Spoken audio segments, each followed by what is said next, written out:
Time is of the essence. Cancer has touched too many lives. You look around the room, either you'll find that either someone has had cancer or knows of someone who has had cancer. And again, my name is Dunlap, and in August, I became a 21-year breast cancer survivor. Amen. Yes, it can happen to men too. As I was in shock. Most men don't realize that they have ducts, milk ducts that is. And the ductal carcinoma is the region in the chest where cancer is more prevalent in men. And because of that, we need to be checked and tested as well. I'm here to share a story about fear, faith, and friendship, and embracing the challenge and God's amazing grace. In many speaking engagements, I've been asked, how did you find out that you had breast cancer? As a guy, as a man, how in the world do you find out? Well, it's kind of funny. A little bit of vanity was involved. I was looking at some old photos of when I first got married. And in those photos, I was in very good shape. My wife took a picture of us. We were honeymooning, and I was on the beach, and I had my shirt off, and all my muscles were where they were supposed to be. I had the six-pack abs, I had the pecs, and the gun show, so everything was in order. But years had progressed, and so had my midsection. And so my six-pack abs were now kind of insulated. We had two children, and in that two children process, of course, when women are going through pregnancy, they gain a little something, but usually they lose it. I kept it.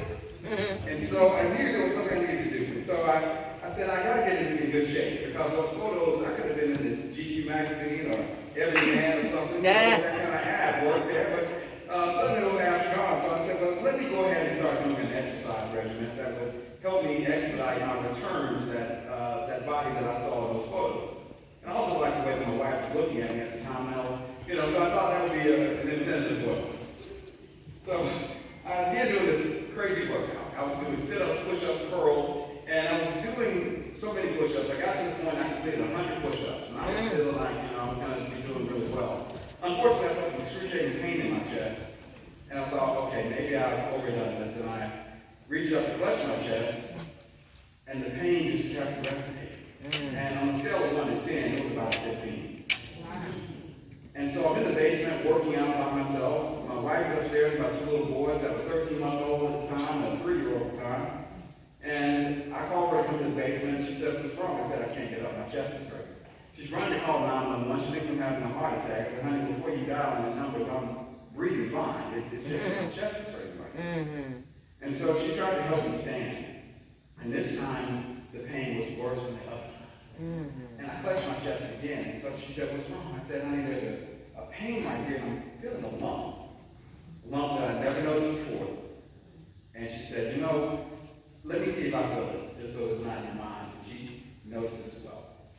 Long and short, it wasn't a muscle strain, it was a true lump there. So I said, well, I'm going to the doctor tomorrow, we'll figure out what this is. Me being a man of faith, thinking that this is nothing, it's probably nothing more than a cyst of some sort.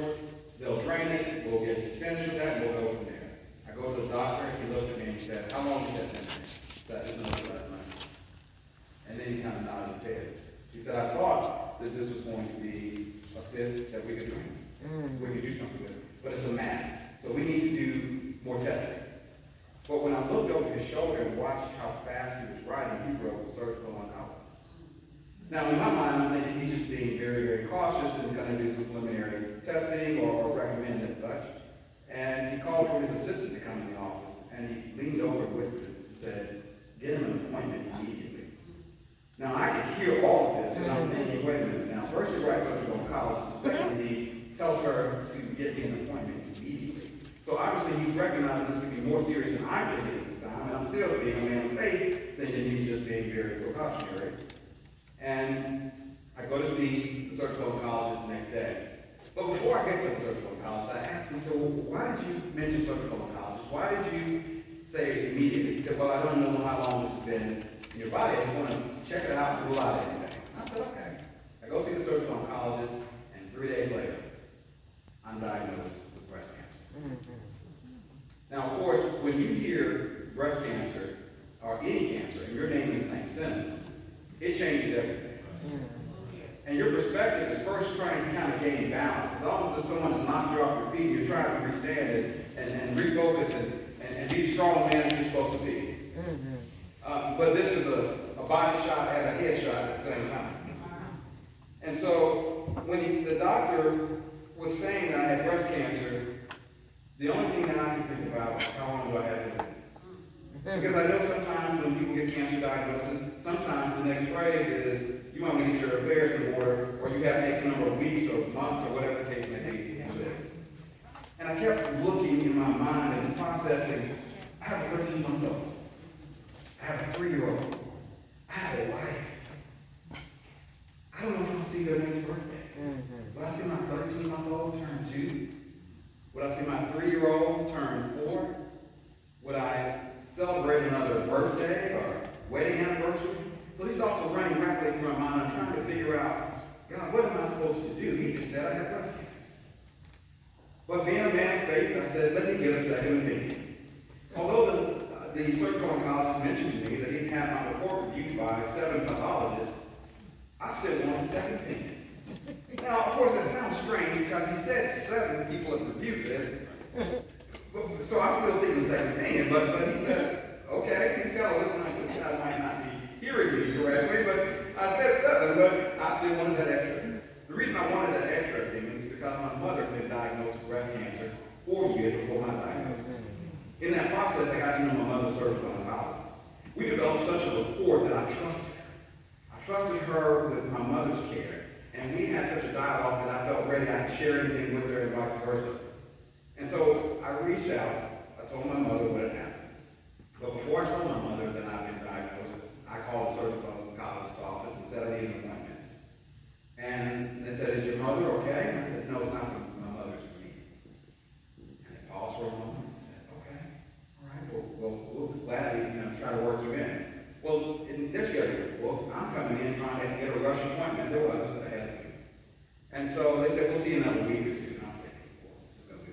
Week or 2 of my life. And so my mother, I told my mother they're going to see me in another week or 2, and she said, a week or 2? I said, yeah, Mom, don't get me in, they'll test me, they'll make sure everything's okay, or if not, what we need to do. And my mother said, right in the middle of my sentence, let me call you back. I'm thinking, I just told my mother I had breast cancer.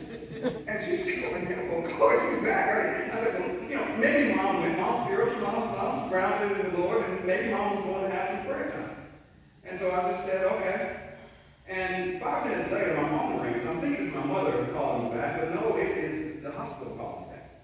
Or actually, Emory called me back saying, Mr. Dunlap, we're going to see you at 8:30 in the morning. Wow. I said, but you had an appointment scheduled, and I was 2 weeks out. And he said, your mother called. I said, bro, your mom called? But I was thankful because the power of prayer and mom is something that you can't turn away from. Nonetheless, they confirmed I had breast cancer immediately from the visit, and I said, okay, so what do we do next? And she said, well, we've got to go through a series of other tests, but we're going to have to remove the tumor. So that's going to be part of the process. So we looked at what we're going to do, and that's a radical mastectomy. It's the first step. And for those of you who may not know what radical mastectomy is, it's removing all the breast tissue in the area that's impacted by the cancer. That is one of the standard operating procedures if there are tumors of a certain size. Some people get mastectomies, like my mother, who had a smaller tumor, but I had to have the radical mastectomy. So they removed all of my breast tissue from the right side. They went underneath, extracted muscle from my back, and did a simultaneous reconstruction. So that my chest would be symmetrical. So both sides would look similar. Because I wondered about what I was going to look like. I saw some pictures of some breast cancer patients who had a radical mastectomy, and the chest looked a little different, and I wasn't certain, especially in a man, how it's going to impact. I'm a man, it shouldn't matter, but, I still wanted to look good. So, bottom line is that I had a good plastic surgeon, a good surgical oncologist, and they were working in tandem. So, when I underwent the radical mastectomy, I was in the room going through the recovery, and just as I'm kind of coming to, and I see the surgical oncologist on the left, and I see the plastic surgeon on the right. I looked at both of them, trying to read their faces and see what they were thinking about the results of the surgery. So my surgical oncologist is kind of thumbing through papers, looking very quickly, and I thought, but she has this eyebrow that's kind of hurt. I look over to the right, and there's my plastic surgeon, just beaming with a very good smile. And I thought, well, I'm going to see him first. Let's see what happens. And I said, well, what do you think? He said, everything was a success. We were able to go in, do the reconstructive surgery, remove muscle from your back, place it in your chest, and everything was as you thought it would be. He said, the good news is, I was afraid I would embarrass my son when swimming. He said, you'll be able to go swim with your sons, and people probably won't notice that you got this surgery. Oh, okay, that's good. Then I took that slow turn to the left. And so I said, okay, doctor, I've dealt with the surgery. You can tell me what's next. And she said, well, Aaron, Mr. Dunlap, your surgery was a success. We were able to capture and remove the tumor. I said, but that look on your face was very concerning. And she said, well, here's what happened. We measured your tumor on 3 separate occasions. So I have the measurements written down. Something happened between the time of your surgery and the time of these measurements that I cannot explain. And I said, well, tell me what you're thinking. She said, well, I took longer in surgery because I thought maybe your tumor split. And maybe a portion of it was somewhere else. And I continued to look. I couldn't find a portion, but I knew that it was larger than it was when I did the surgery. And she said, but I'm looking at I'm looking at my journal. I said, everything's not going to be in the medical journal. I said, my God is a healing God. And my God is a living God. And you don't have to explain anything. And I said, and while I was praying for myself, there were others praying for me as well. And I truly believe that God was going to be in my life so that I could still be here. And she just looked at me and I said, I pray for you because I was praying for you. You worked with my mother and praying in this process you worked through me to do the same thing, if not more, and better, that I could be here for my sons. And so I'll go forward because I want to keep things moving and keep you thinking about things as you encounter challenges in life. Be steadfast. Don't ever stop praying. In the good times and the bad times. Because you don't know the power until the challenge comes. When the test comes, you got to have something to take you through the test. Yes. And I know that that's what led me through it. I learned the meaning of friendship from family, friends, and coworkers who were with me every step of the way. I remember my neighbor coming over and saying, I know you want to cut your grass, but you can't do it right now. I know you want to do a few things, but I'll cut your grass for you. And you can help me know that you're getting better by just looking out the window when you get that lawnmower out there. And I know that you're on the way to heal. My family took me to chemo and different doctor's appointments, and that was really sincerely helping me, not just to get to the appointment, but to have them there praying with me and encouraging me. And so we can encourage each other in this battle. And I want to share this one piece with you as well about a company I worked for that I wasn't anticipating. There was a guy that worked at the company that didn't like anyone. We all knew this one guy, and we thought he hated everyone.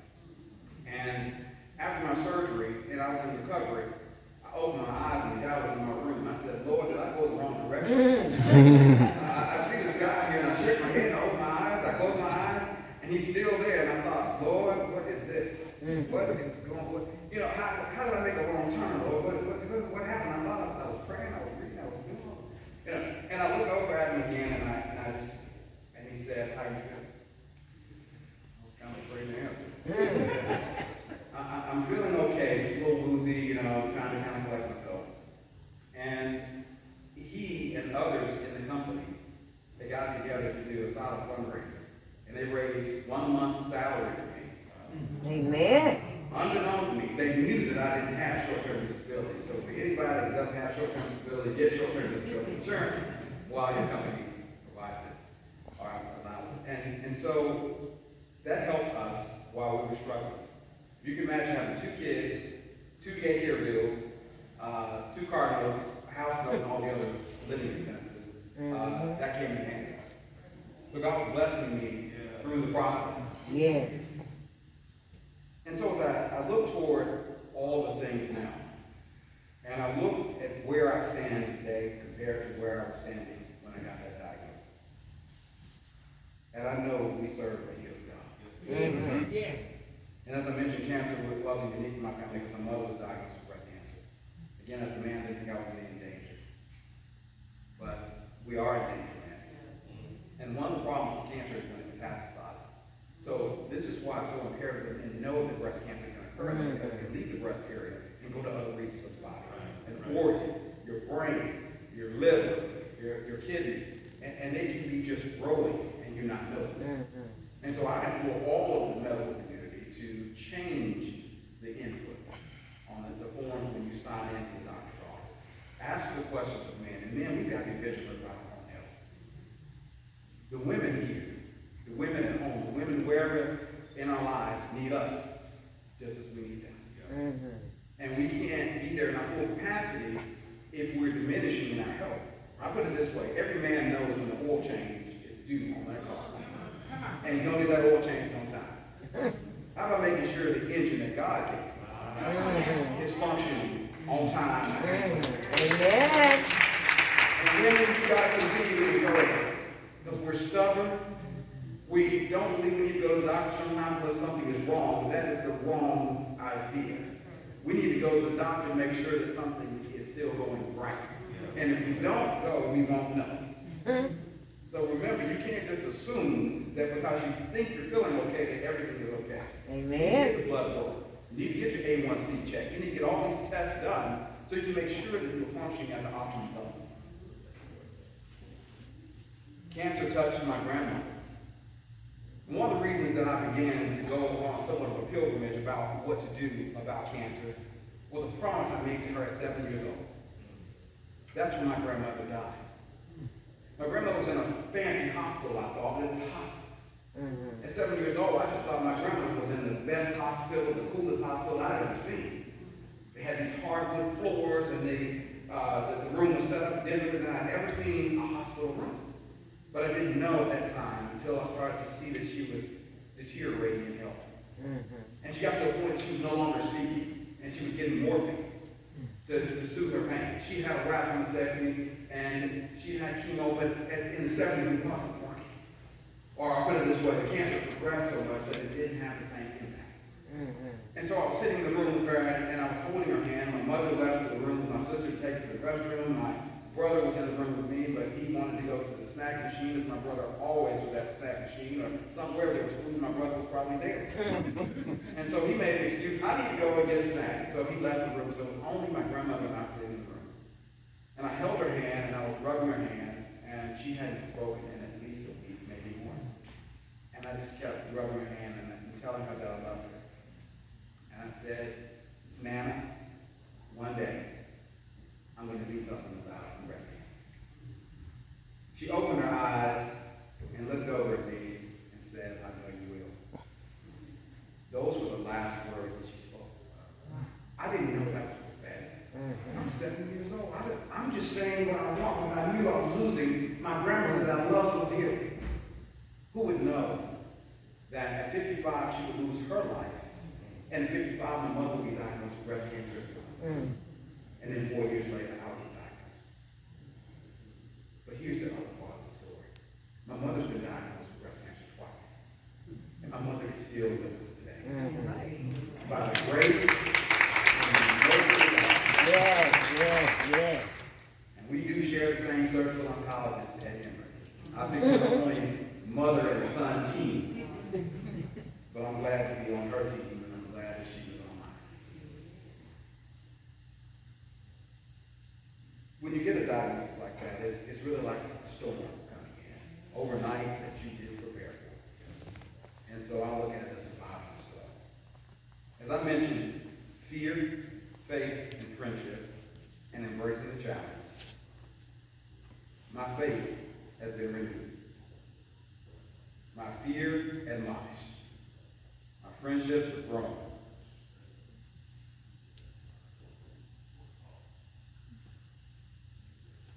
My 13-month-old Christopher is now 22 years old.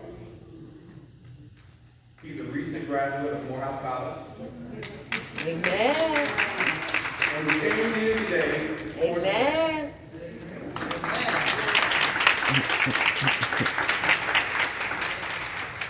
My 3-year-old Jordan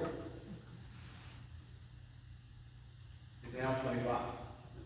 Mm. And I want to share a little something about him as well. He's a graduate of Georgia State University. So I have 2 graduates in the house.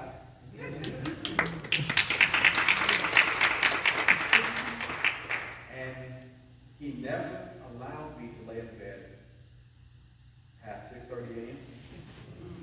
Even when I came home and I was in recovery. Mm-hmm. He was insistent. We had breakfast every morning at 6:30 a.m. And so this 3-year-old would come beside the bed, Dad's time to get up. I just had surgery. I couldn't get up hardly by myself. And it would take me a while. I'd have to kind of roll because I had surgery in my back and in my chest. And so I had to get in this position to get up. And so the long and the short is, I was struggling to get up. And I looked over to the right. And he had his little hand out. And he knew I was struggling. And he just said, Dad, I'll help. And he did that every day. So I didn't have time to be depressed. I had to eat breakfast. The way he wanted it, on time. And that was on Saturday and Sunday too. But I'm thankful that God used him and his spirit, and used Chris and his spirit to encourage me to keep getting up and keep fighting. So if you know someone, and let me step back because I know my wife is watching. If you know someone who's had breast cancer, there's something you can do. And I want to say that September, when I wondered if I'd celebrate another wedding anniversary, I just celebrated my 29th wedding anniversary in September. Amen. I wouldn't be able to talk about, again, the support that you can give one makes such a difference in their community. And so if you know someone that's had breast cancer or any cancer, there's something you can always do. You first start out with prayer, and then take action to assist them.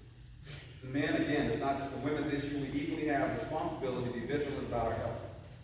If we do not go to the doctor, our sons don't go to the doctor, husbands encourage wives, wives encourage husbands, friends encourage friends. If I had not gone to the doctor when I did, remember I kept saying time is of essence? They found that the cancer was already in my lymph nodes. And the doctor said, had you not come in when you did, 60 days later, we might be having a different conversation. 60 days. The cancer being my lymph nodes, it could have gone 2 more days. So had I not moved on something, so men, when your chest is uncomfortable, get it checked out. Had I waited, I would have missed possibly the graduations. I would have missed all of the accolades of you guys graduating with honors. I would have missed seeing you at soccer practice and seeing you in debate team. I would have missed seeing your mother's pretty face every day. So I am forever grateful.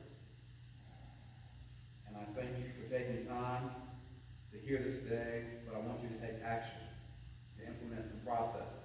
Men, if you have a cell phone, put a reminder on there. Get a check. Now's the time. The battle's not over, the journey is just begun. Remember, any diagnosis is not necessarily in your prognosis. No matter what you encounter, keep the faith. I have not lost mine.